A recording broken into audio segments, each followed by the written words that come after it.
इस वीडियो में बात करेंगे सिस्टम बायोलॉजी के बारे में। सिस्टम बायोलॉजी एक ऐसी फील्ड है जो बायोलॉजिकल सिस्टम को एक इंटीग्रेटेड और कॉम्प्लेक्स नेटवर्क के तौर पर स्टडी करती है। ये लिविंग ऑर्गेनिजम्स के डिफरेंट बायोलॉजिकल कंपोनेंट्स के बीच इंटरेक्शंस और रिलेशनशिप को समझने का एम रखती है। For example human metabolic pathway. System biology से ह्यूमन बॉडी के मेटाबॉलिक पाथवे को स्टडी किया जाता है। यहाँ इंजाइम्स और बायोकेमिकल रिएक्शंस को एनालाइज किया जाता है। फॉर एग्जांपल डायबिटीज़ और ओबेसिटी के लिए मेटाबॉलिक पाथवे का एनालिसिस करना। इसी तरह जीन रेगुलेटरी नेटवर्क्स में देखा जाए तो सेल्स के अंदर जीन एक्सप्रेशन और रेगुलेटरी मैकेनिज्म को समझने के लिए सिस्टम बायोलॉजी यूज़ होती है। फॉर एग्जांपल कैंसर सेल में जीन रेगुलेशन और म्यूटेशंस की स्टडी। इकोसिस्टम मॉडलिंग में देखें तो इकोसिस्टम और इन्वायरमेंटल इंटरेक्शंस को मॉडल करना। यहाँ स्पीशीज़ और इन्वायरमेंटल फैक्टर्स के बीच इंटरेक्शंस को एनालाइज किया जाता है। फॉर एग्जांपल एक्वाटिक इकोसिस्टम में स्पीशीज़ इंटरेक्शंस और न्यूट्रिएंट साइकिल का मॉडल। ऑब्जेक्टिव की बात की जाए तो इसके मेन मकासद में है इंटीग्रेटेड को अंडरस्टैंड करना, प्रिडिक्टिव मॉडलिंग, इसके अलावा डिजीज मैकेनिज्म, डाटा इंटीग्रेशन। यानी इंटीग्रेटेड अंडरस्टैंडिंग में देखा जाए तो बायोलॉजिकल सिस्टम के कंपोनेंट्स और उनके इंटरेक्शंस को इंटीग्रेटेड फ्रेमवर्क के जरिए समझा जाता है। प्रिडिक्टिव मॉडलिंग में क्या होता है, बायोलॉजिकल प्रोसेसेस और बिहेवियर्स को प्रिडिक्ट करने के लिए मैथमेटिकल और कंप्यूटेशनल मॉडल डेवलप किए जाते हैं।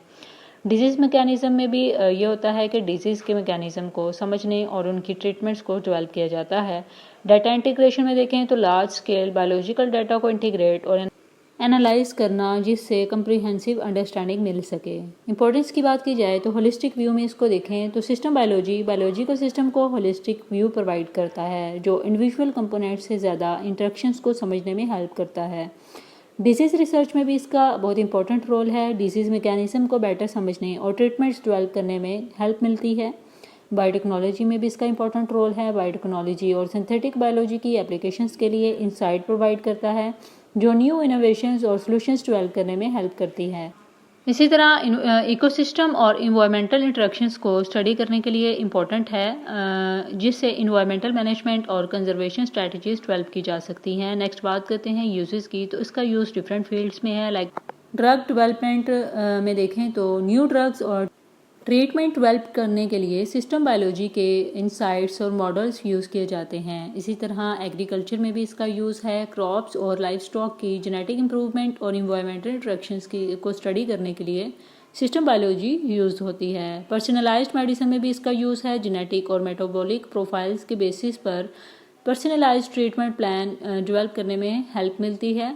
इन्वायरमेंटल मैनेजमेंट में भी इसका यूज़ है। लाइक इकोसिस्टम और इन्वायरमेंटल चेंजेस को मॉनिटर और मैनेज करने के लिए सिस्टम बायोलॉजी के मॉडल और डाटा एनालिसिस का यूज़ होता है। आई होप सो आपको सिस्टम बायोलॉजी का कंसेप्ट क्लियर हो गया होगा। For more informative latest video kindly subscribe my channel. System के बाहर मौजूद हैं और इसका इंकशाफ और स्टडी करने के लिए मुख्तलिफ टेक्निक